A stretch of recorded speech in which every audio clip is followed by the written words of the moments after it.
Hello and welcome to a new series of Astranti case study exam tips. In each video, I'll be going through a common error that students make in their case study exams, and I'll show you how to avoid making that mistake so you can be sure to pass your exam. In this video, we'll be taking a look at the first common mistake, and that is not answering the question. Now, this may seem obvious. You go into an exam, you read the question, and you write your answer.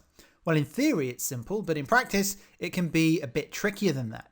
These exams are designed to be difficult, and sometimes the actual requirement will be embedded in the text, and you'll have to be careful when identifying it. So you'll know you've misunderstood the requirement if you've got a good answer, but it's on completely the wrong topic. If you're using Astranti mock exams for your exam preparation, which I recommend, this will become obvious when you compare your answer to the suggested solutions.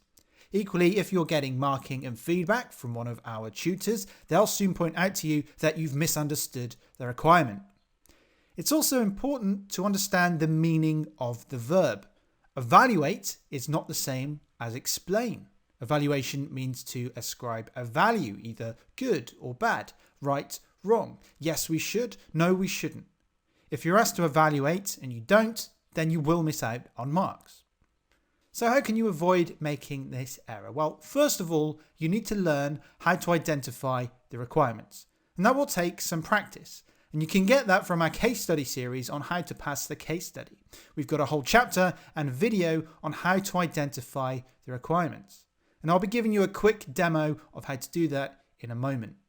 Another thing you can do is to write out the requirement at the top of the page to make sure it's always there in your vision and that you relate your answer back to it. And that will stop you from going off topic, missing the point, and not answering the question. So the key thing to remember here is that every time you finish a paragraph, ask yourself, does this answer the question being asked? Does it fulfill the requirement? If it does, then move on to the next paragraph. But if it doesn't, then you may need to rewrite that paragraph. It's better to have 5 relevant paragraphs that do answer the question than 10 paragraphs that don't answer the question at all. So here's an extract taken from a past paper. Now this is what the exam looks like. So I need you to draft a paper on the following matters, and you can see here on the right there is a breakdown of percentage. So this first subtask is worth 60% of the marks. Subtask B is worth 40% of the marks. You'll always get this breakdown in the exam. So the first requirement is, firstly, identify and explain the interests of the key stakeholders. Now, in the actual exam, you'll be given more information before you get to this section, but we're not worried about that at the moment. We're just worried about identifying the requirement. So notice here that you need to pay attention to the verbs. Identify and explain. Identify, well, that means one thing, to point out the thing, to identify it, and then you also have to explain. So make sure you identify and explain.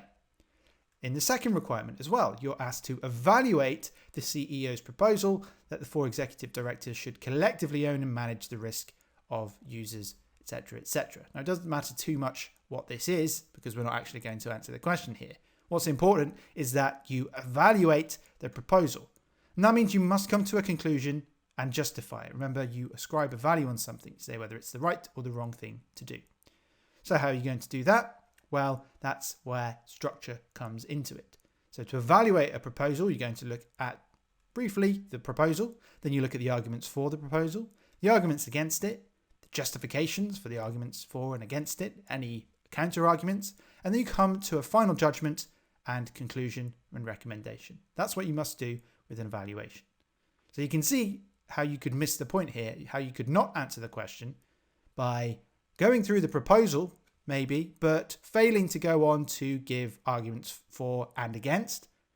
Maybe you only argue for one side or the other. You don't give your justifications. You don't give a final judgment. You're missing out on marks because you haven't answered the question, because the question asked you to evaluate something and all you did was perhaps explain it.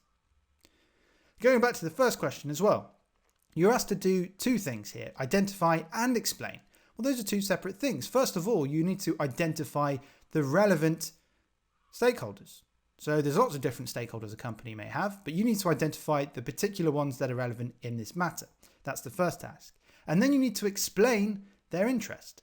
So that is 2 things. And make sure you do both of those things. And this could be the structure of your response. Obviously, in this case, through identifying the particular stakeholder and then explaining their interest, that is the approach you could take with all of the stakeholders that you identify.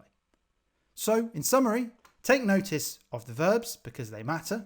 Identify and explain is different to evaluate. And remember to stay on point. Going back to that point I made earlier, you could copy or write out the requirements as you understand it at the top of your sheet or the top of the area where you write your response to make sure you're always relating back to the question. And remember, every time you finish a paragraph, ask yourself, does this answer the question? Okay, so that's the first common error, not answering the question. And hopefully now you can avoid making this mistake.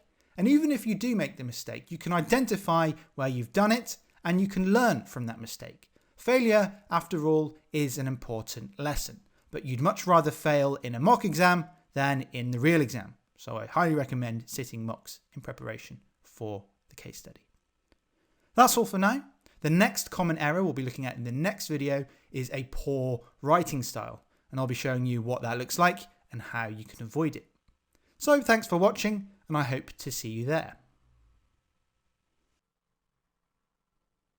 So if you found that video useful, we have many more videos like that one on our YouTube channel. So give this video a like and subscribe to the channel if you want access to more of that content. We are also around in other places on social media. We have an Instagram page. We are available on Twitter, and we have a number of Facebook groups related to which particular level you are at. So if you're an operational student, have a look for our operational group where you'll find useful content there. And of course, you can find us at our website, www.astranti.com, where you can get access to many free materials.